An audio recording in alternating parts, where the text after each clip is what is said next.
Kita intro dulu.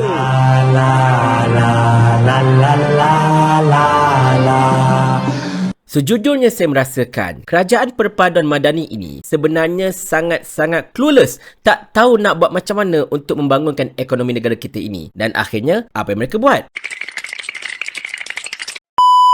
Assalamualaikum warahmatullahi. Macam mana kita tahu tuan-tuan dan puan-puan sekalian, kita memasuki tahun 2024 ini dengan tinggalan ekonomi yang sangat-sangat tidak cantik daripada tahun 2023 hasil canaian Kerajaan Perpaduan Madani. Walaupun kita bermula dengan agak baik, iaitu KDNK pada kadar 5.6% pada suku pertama tahun 2023, selepas itu segala-galanya telah merudum.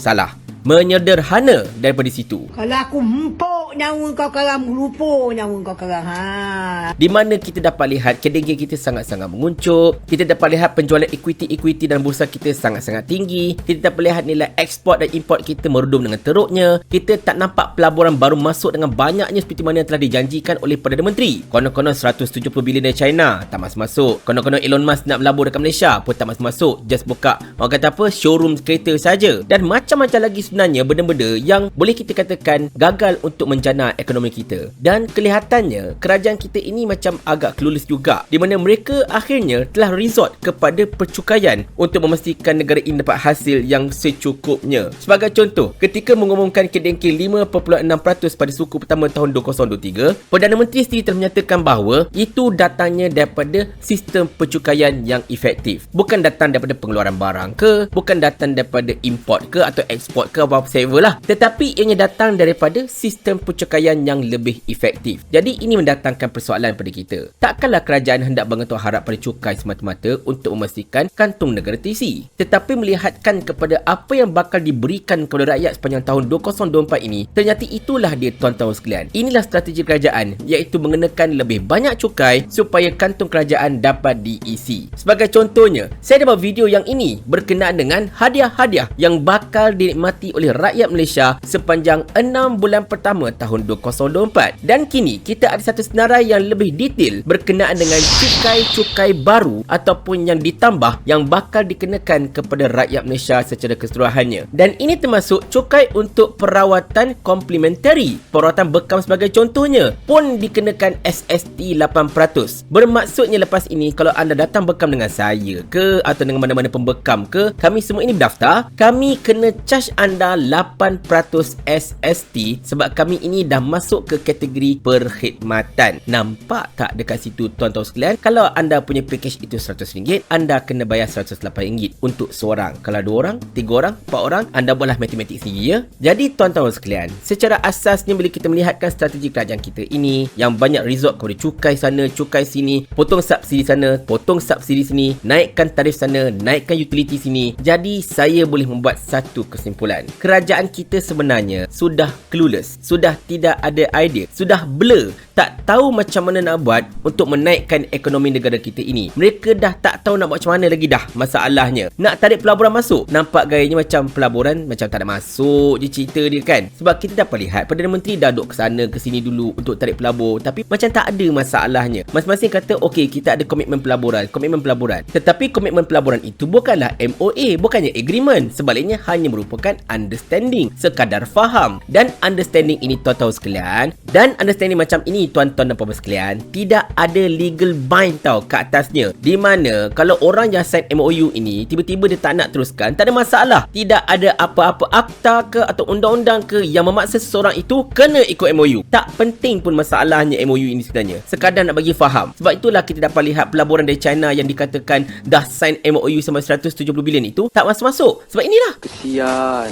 Dan bila kerajaan mengenakan cukai yang banyak ini kepada rakyat, cukai sana, cukai sini, whatever, rakyat akan jadi makin kurang duit. Kurang duit bermaksudnya mereka kurang berbelanja. Kurang berbelanja maksudnya mereka kurang membeli. Bila kurang membeli maksudnya barangan itu tak laku. Barangan kat pasaran tak laku. Bila barangan kat pasaran tak laku, okey fine, betul lah harga turun. Tetapi itu tidak menggambarkan ekonomi yang sihat. Sebaliknya, bila barangan ini tidak laku, pengeluaran juga tidak akan bergerak. Bila pengeluaran tak bergerak, KDNK kita berjadi Ini isu dia sekarang ni tuan-tuan sekalian. Dan bila pelabur luar tengok pun, tengok rakyat Malaysia tak berbelanja. Oh, tak nak keluarkan duit, tak nak beli barang itu, tak nak beli barang ini, whatsoever. Of course lah mereka ni tak nak melabur kat negara kita. Mereka buat apa nak melabur kat tempat yang orang tak nak beli masalahnya. Aku letak company aku kat sini pun bukan orang nak beli. Baik aku tak payah letak apa-apa. Nampak tak dekat situ? Jadinya tuan-tuan sekalian, strategi kerajaan pada ketika ini memang akan memberikan duit pada kerajaan untuk jangka masa pendek, untuk segera. Tetapi dalam masa yang sama juga untuk jangka masa sederhana dan panjang, ini akan merugikan negara, akan menjahanamkan negara kita ini masalahnya. Dek, kerana tak ada kuasa beli inilah bank negara cukup takut nak menaikkan kadar OPR. Sebaliknya sekarang ini, sepatutnya kadar OPR ini kalau ikutkan ekonomis, mereka dah patut naikkan kadar OPR dah. Sebab sekarang ini kadar interest dari US ini tengah menggila dan ringgit kita tengah jatuh macam nangka busuk. Dan kenaikan kadar OPR ini bolehlah membantu untuk menampan kejatuhan ringgit. Tetapi apa yang berlaku ialah bila rakyat sudah tidak ada kuasa membeli, bank takut nak naikkan OPR sebab takut membebankan rakyat lagi dan takut rakyat mengamuk. Apa akan jadi? Ringgit kita akan makin melemah, makin merudum dan ini mendatangkan prospek yang tak cantik kepada para pelabur sebenarnya tuan-tuan sekalian. Inilah ekonomi negara kita ini. Inilah ekonomi Robin Hood. Betul tak Nazri Hamdan? Debatlah. Tetapi itulah, saya bila buat video-video macam ini tuan-tuan dan puan-puan sekalian, anak-anak papa pastinya akan muakak. Dia kata, kau pada komplain je Papa Berry, tapi kau tak ada idea pun. Baik, dalam video ini saya nak bagi sedikit idea. Idea ini adalah idea yang kasar daripada saya, bukan seorang ekonomis, sebaliknya merupakan seorang yang realis dan juga idealis lah senang cerita. Kalau ada kesilapan, minta dibetulkan. Tetapi kalau ada logiknya, minta difikirkan. Yang pertamanya tuan-tuan dan sekalian, kalaulah saya nak buat benda yang berlawanan tau, iaitu saya nak pastikan rakyat ini ada duit untuk dibelanjakan. Cara dia macam mana? Mungkin saya akan kembalikan subsidi-subsidi yang sepatutnya. Ya, akan membebankan kantung kerajaan untuk peringkat awal. Kita faham. Tetapi dengar dulu bagi habis. Kembalikan subsidi-subsidi and kemudian pastikan tarif-tarif elektrik ke utility air ke whatsoever ke diturunkan ataupun dikembalikan seperti mana dahulu. Dan mungkin juga kita akan hulurkan bantuan-bantuan secara one-off kepada rakyat supaya mereka ini banyak duit dalam tangan. Bila mereka ini banyak duit dalam tangan, mereka akan ada lebihan duit. Bila mereka ada lebihan duit, apa yang mereka akan lakukan? Mereka akan berbelanja. Bila mereka ini berbelanja, mereka akan beli barangan. Bila mereka ni beli barangan, bermaksud permintaan akan meningkat. Ya, kalau permintaan meningkat, barangan itu pastinya akan naik harga. Tetapi dalam masa yang sama juga, ini akan meningkatkan pengeluaran, terutamanya kalau barangan yang dibeli itu adalah barangan buatan tempatan. Jadi bila pengeluaran barangan ini dapat dipertingkatkan, apa akan jadi? KDNK kita akan naik. Bila KDNK kita akan naik, apa akan nampak? Kita akan nampak prospek ekonomi yang semakin berkembang dekat negara kita ini. Masa tu lagi banyak cukai daripada kutip, tahu tak? Dan para pelabur pun bila lihat benda itu, oh nampak rakyat Malaysia ni kuat membeli ni, kuat berbelanja. Nampak KDNK mereka pun cantik, pengeluaran cantik. Okey, aku nak melabur kat Malaysia ni lah sebab aku nampak prospek. Nampak tak dekat situ? Pelabur takkan melabur kat tempat orang tak ada duit. Pelabur akan melabur dekat tempat yang dia tahu orang akan keluarkan duit untuk berbelanja, untuk membeli barangan dia, untuk mendapatkan perkhidmatan dia. Kena faham benda itu. Pelabur ini juga merupakan peniaga. Dan saya juga seorang peniaga. Saya berfikir bagaimana pelabur itu berfikir. Dan benda ini kita panggil cuba untuk meningkatkan cash flow dalaman.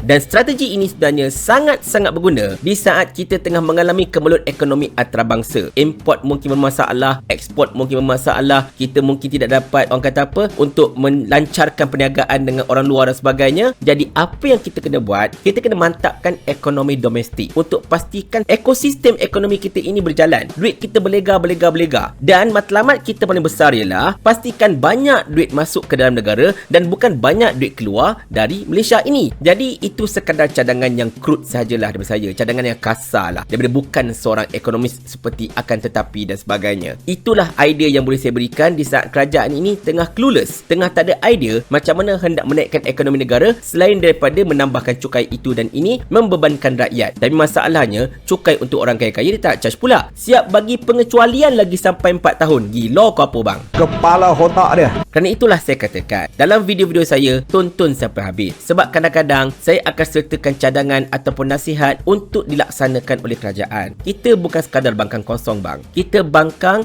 dengan fakta. Kita bangkang dengan idea. Kita bangkang sebab kita mahu melihat penambahbaikan. Tetapi masalahnya kerajaan kita ini kerajaan yang tak nak dengar cakap orang. Mereka rasa mereka bagus sangat masalahnya, tapi hakikatnya bongok.